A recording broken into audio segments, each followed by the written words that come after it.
हरिशंकर ठारे श्रद्धालुंको प्रबल भिड़। आज श्रावण मासर प्रथम सोमवार होइथिबारु राज्यर विभिन्न शैवपीठरे श्रद्धालुंको जलाभिषेक होइथिबा बेले पश्चिम ओडिशार प्रमुख शैवपीठ बलांगीर जिला खपराखोल ब्लॉक हरिशंकर ठारे श्रद्धालुंको प्रबल भिड़ देखिबाको मिलिथिला।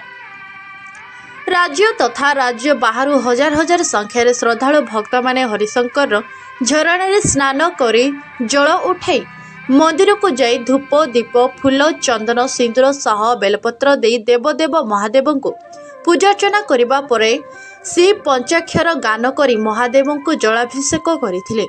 प्रभु को उपरे पानी ढालिबा पाई बाहुंगी भार धरी रास्तारे बल बम हर हर बम ध्वनिर ताले ताले चलिथिले।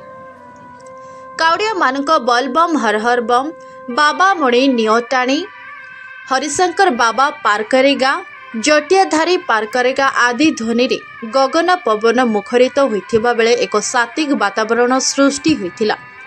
काउडिया मानकु उत्साहित करिबा पई गाड़ी रे डाक बाजी यंत्र द्वारा बलबम गीत बाजुथिबा बेले कांधरे पानी भार धरी श्रद्धालुंको पाद आगे चलीथिला शैवपीठ अभिमुखे। एही श्रद्धालुंको मध्यरे महिला माने मध्य भाग नैथिबा देखिबाको मिलिछि। मंदिर प्रशासन तरफरु श्रद्धालुंको भिड़ को लक्ष्य करी स्वतंत्र ब्यारिकेड व्यवस्था करा जायथिबा बेले शांति श्रृंखला पाई भारी मात्रा रे पुलिस मुतयन करा जायथिबा जणा पड़िछि।